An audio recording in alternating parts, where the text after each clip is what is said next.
大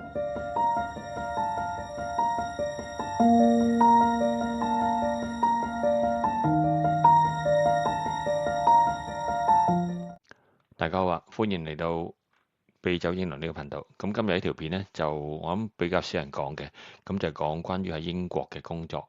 咁我自己個諗法啦，即係大家知我而家做緊係 warehouse 啦。咁我舊時本行做開 IT 啦。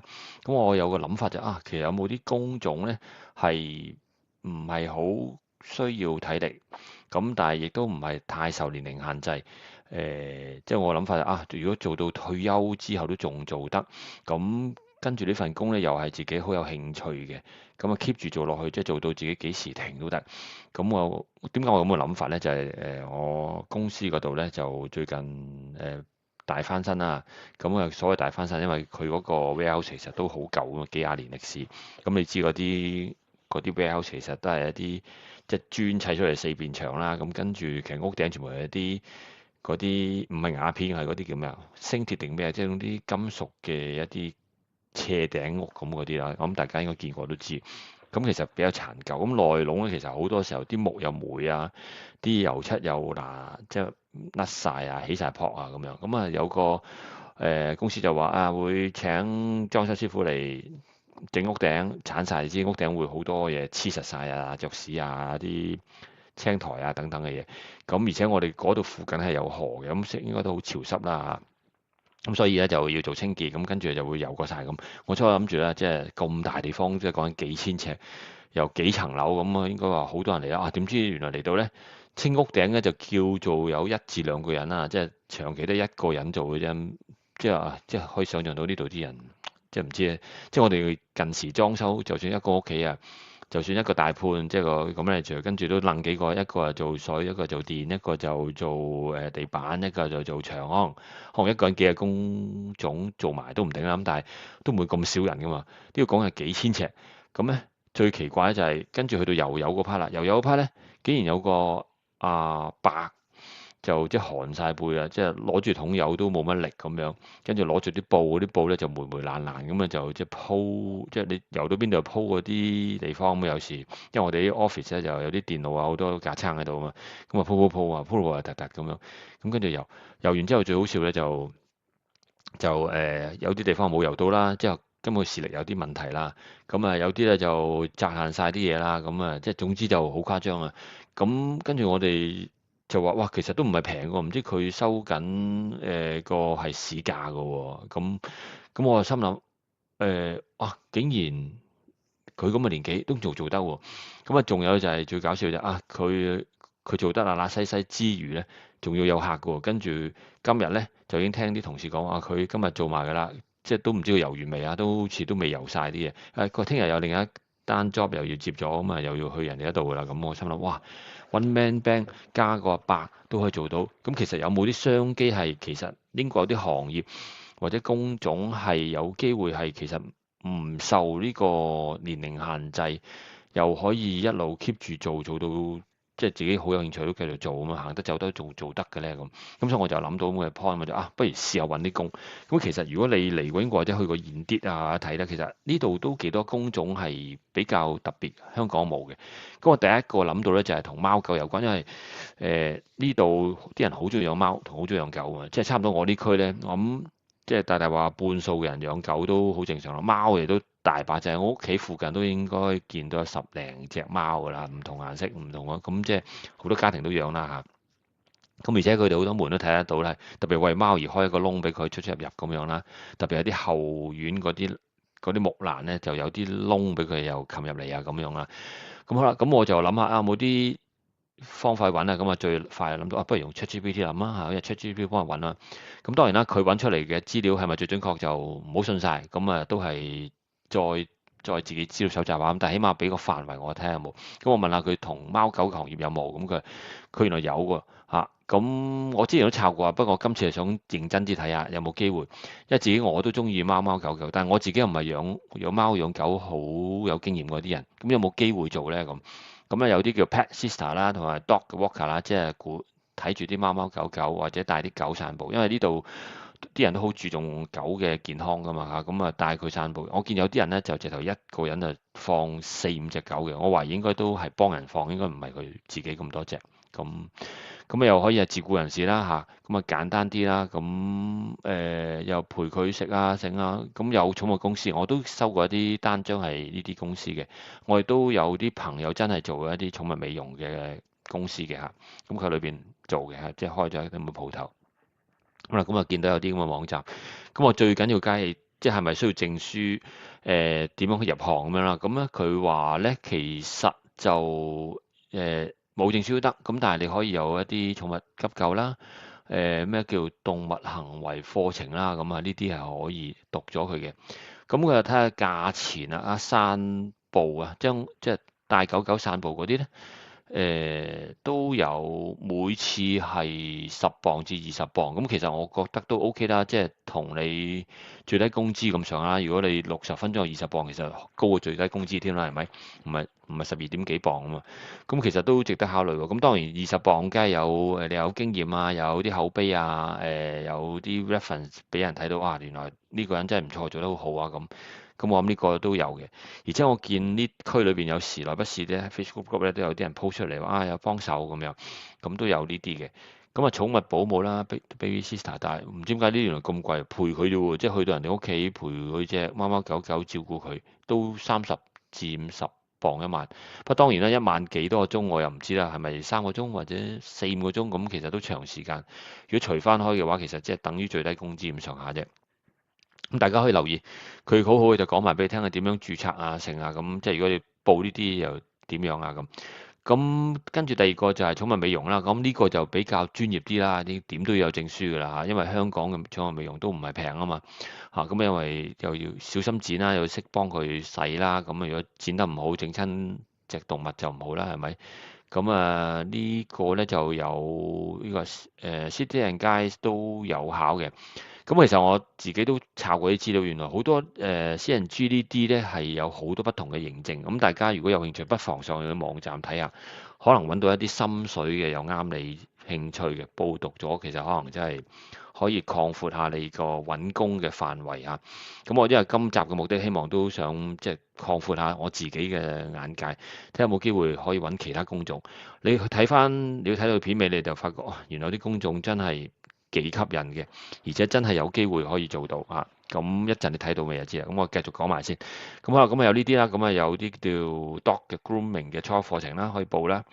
咁係啦，寵物美容啦嚇。咁跟住獸醫助理，我諗呢啲可能難啲啦，因為亦都要考 NVQ Level 2 and 3嘅。咁但係如果對狗狗有興趣，我覺得應該都 OK 嘅，唔難嘅。咁但係個人工就普普通通啦嚇，即係都係最低工資嗰隻啦。咁都係18,000至25,000一年，係啦。咁你做到 nurse 就多啲。咁其實好似呢度醫護界咧，其實真係唔會太多錢啊。即係無論做人或者做動物，其實都唔係太多錢。咁亦都有 apprentice 嘅制度啦。呢度好興學徒制嘅，唔知點解。不同行業都有學徒制，engine 都有學徒制。我哋呢度即係我公司嗰啲亦都有一班學徒啦。咁整車有學徒啦。係啦，各行各業即係呢方面比較。所謂藍領啲嗰啲都有好多學徒制嘅嚇，咁跟住咧呢個 pet photographer 我覺得幾得意嚇，幫寵物攝影。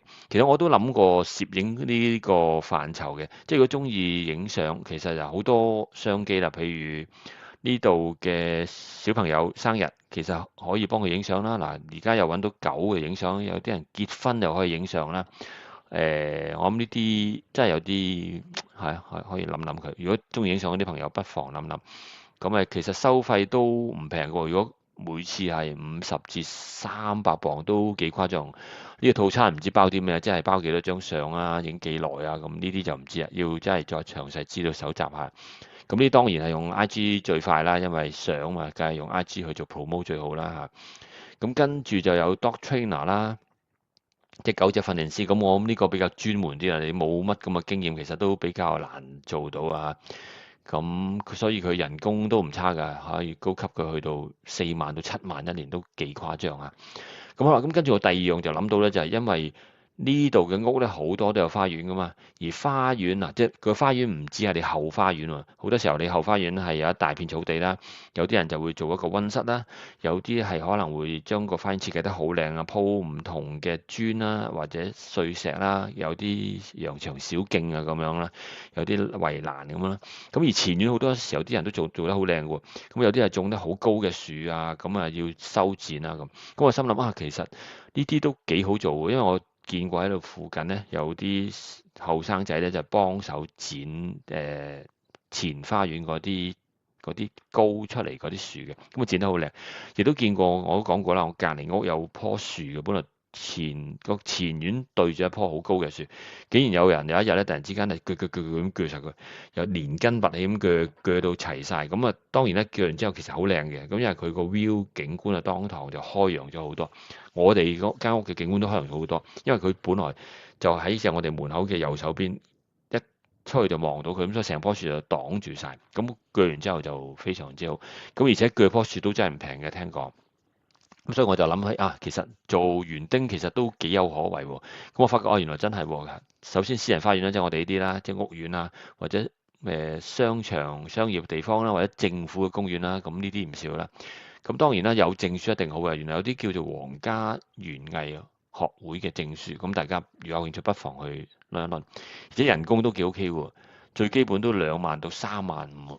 咁自僱人士更加唔使講啦，因為呢啲幾時自僱都係方便㗎啦。咁不過麻煩在就要即係要揾客戶啦嚇。咁呢啲就需要做 marketing 啦嚇。咁呢方面就我最中意做嘅 marketing。咁一陣會講到。咁跟住仲有啊，係啦，私人屋苑啦、政府啦、高爾夫球場啦，咁要考一啲咁嘅係啦，咁啊 RHS 嘅課程。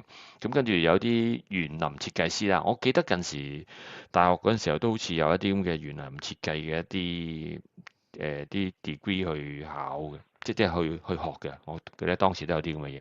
咁應該而家發展到而家就更加多啦嚇，因為呢啲係更加專業啊嘛嚇。咁你點樣做到靚啊？咁呢啲一定係有學位㗎，我相信嚇。咁但係其實人工又唔係太高嘅話，都係只係去到5萬啫。咁好啦，咁啊就係咁多啦。咁跟住咧就再睇下啲同我自己相關嘅啦。好啦，大家知唔知Indeed 嗰度咧，其實有個地方咧可以睇你嘅 salary 嘅。咁我就都幾中意嚟呢度睇，因為咧入到嚟 salary 街咧就可以睇到各個行業啦。咁你可以論你啲行業，咁跟住睇下有啲咩工種啦，同埋佢大概平均人工有幾多。咁我覺得呢方面都可以。即係令到我個眼界再開闊啲，睇下有冇啲工種其實我自己有機會咧。因為如果唔係咧，就永遠來去都係睇翻自己嘅老本行啦，咁 IT 嗰方面啦，咁或者而家做緊嘅 warehouse 啊，咁其實有其他行業可以得噶嘛，可以做到噶嘛。譬如 education 有啲咩啊？譬如啊嗱，呢度一定有 football coach 係咪？踢波係特別多噶嘛，lecturer 啊、nurse 啊呢啲啊，咁有冇其他咧？譬如finance 有啲咩工種咧？咁又可以睇到啊，accountant。咩叫 claim processor 咧？嗱，呢啲我諗比較少聽啦，即係幫人做 claim 都有2萬6一年喎啊！咁有啲 payroll administrator 喎啊，即係做出糧單又有。咁仲有譬如 healthcare 呢度好多啦，係咪 NHS 嘅各方面有 optical assistant 喎，即係做呢啲視光學嗰啲都有喎啊！咁牙醫護士都2萬7，我諗呢個人工係咪都算應該多過香港嘅牙醫啊？不過啲護士就唔係。我諗呢個要考牌㗎，呢個我唔 sure 啦，因為香港嗰啲牙醫可能未必需要考一個 nurse 牌都唔定。咁 pharmacy 呢啲啦嚇，咁我就係咁樣咧，我就自己慢慢咁去揾即係呢方面嘅一啲工作啦，有咩新工種可以諗啦。咁而亦都發覺自己呢個 warehouse operative 呢個工作咧，其實都係咁上下㗎啦，即係唔會係太多嘅。啊，都係2萬4啊，呢啲咁上下。就算去到倫敦都係2萬5啫，就唔係太多。咁好啦，咁我自己就頭先用 ChatGPT 揾咗關於影相相關，咁所以就即刻諗啊，其實影相咁即係 video 啦，咁 video 嗰啲有冇咩工作咧？咁係有嘅。咁 video editor 咧，其實都 OK 嘅，有2萬8，我見到都唔差。咁啊，London 自不然係最多啦，3萬1。咁啊，Leeds 啦、Birmingham 啊、Manchester、Bristol 呢啲，我諗大家大熱門去嘅地方都係好多工種嘅。咁啊，除咗影相、攝影 video，咁我當然亦都係諗到啊，音嗰方面有冇？咁配音嗰啲得唔得咧？啊，原來有啲工種喎，真係。咁樣但係個人工就普通啫。但係有個地方我就未知個咩 Fareham，唔知邊度。大家如果知話俾我聽，呢個咩地方？但係點解個工種咁貴嘅5萬5一年，好誇張喎！就算 Cambridge 都係3萬3，London 都唔知點解特別低啊！呢個可能係咪比較少啲人係喺 London 又會需要做 voiceover 咧？咁其他地方譬如Birmingham 都幾好啊，3萬6。如果你做配音喺 Birmingham 真係幾好啊！咁跟住除咗 voice 我又諗到咧做 copywriter 啦。copywriter 都幾好喎，原來有2萬9嘅人工喎。咁依然係啦，London 係最高啦。咁但係 Bristol 都幾好喎，有3萬1。又係呢啲成日上榜嘅 Birmingham 啊、Leeds 啊、Manchester 呢啲永遠，所以呢幾個都係大熱門嘅地方啊。原來 Southampton 都有2萬8喎，幾好喎。咁不過你要睇到數字咧，就你譬如工種咧，都係倫敦同埋 Manchester 係比較多啲145同呢個，其他地方都相對少。咁所以如果揾呢種嘅 copywriter 嘅工咧，可能都係呢兩個地方比較優勝。咁除咗呢樣咧，就 videographer 啦，咁都係類似啦，都係咁揾。咁所以我幾中意咁樣去呢度攆一攆嘅。咁我跟住咧就揾翻自己老本行嗰啲啦，digital marketing 嗰啲有冇咧？我發覺咧都有，但係人工就唔係太多，就2萬5。就算最高嘅倫敦都2萬9，咁但係 Birmingham 幾好喎。咁我自己區就冇啦嚇，咁但係 Birmingham 啊、Manchester 啊、Leeds 都有。咁即係如果我要揾工咧，都可能要去呢啲地方先得啦。咁當然又要諗下揸車如何啦。咁跟住咧我就再揾其他嘅工種啦。呢啲工種咧係我喺網上邊，即係嚟咗英國之後咧，耐不時有啲廣告見到嘅。呢廣告咧成日都話你可以申請一啲免費嘅課程，係政府資助嘅。完全免費，仲要考埋試。考完試之後咧，就保證你又會揾到工作啊！咁呢啲工作我非常之正。咁但係我當然八下入去係咩啦？咁入到去先知咧，原來咧係要你有3年住喺英國3年，或者係唔知 EU 嗰啲人先得嘅。咁住夠3年，你就可以申請㗎啦。咁因為大量需要啲人才嘅。咁但係我又覺得有啲懷疑，其實我哋 BNO Visa 呢種人可唔可以申請呢？因為我哋其中一個條件咧就係唔可以攞政府福利㗎嘛。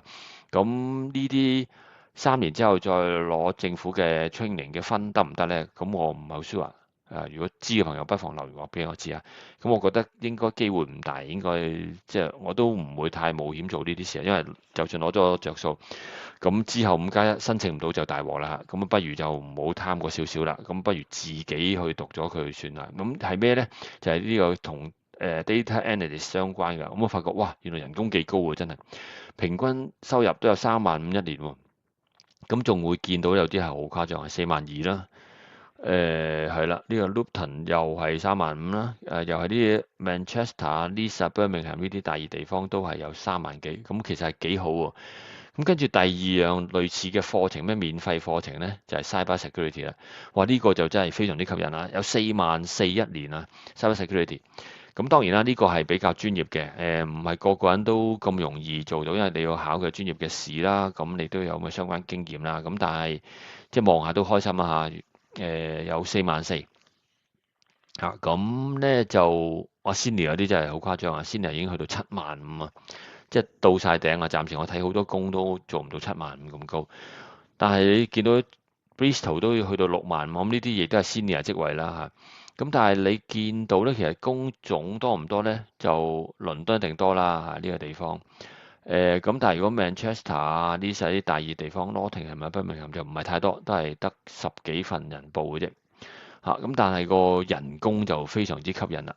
咁呢個就係第二種我都幾有興趣嘅一啲工作。咁第三種咧同 AI 相關嘅咧就係呢啲啊，Prompt Engineer。咁咧都有2萬5，都幾好啊。咁但係我諗工作就唔係太多，因為始終都比較新啊，呢個行業啊，應該都仲發展緊嚇。有啲 startup 應該都唔係太多嚇。咁所以工種應該唔會太多。咁另外一個咧就係呢個就真係誇張，AI Prompt 嘅 consultant 可以去到5萬2啊。暫時我睇咁多職位 average 嚟計咧，呢個都算係幾高嘅。而且個工作咧係主要都係圍繞喺倫敦、Birmingham、Leeds，係啦，Manchester 啲大熱大家移民嘅地方都係呢幾個。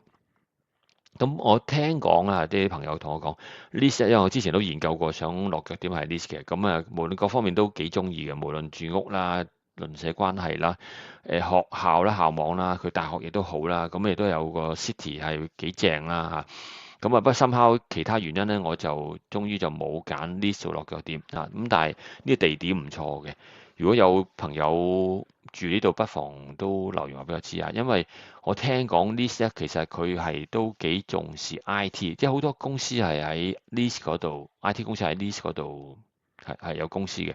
咁所以如果 IT 工種咧，似乎 Leeds 應該都幾多嘅。咁我呢 part 唔 sure，如果知嘅朋友不妨話俾我知啊。咁我諗今日呢條片就講住咁多，我都係想即係發掘下一啲新嘅工種，希望都幫到大家，都幫到自己。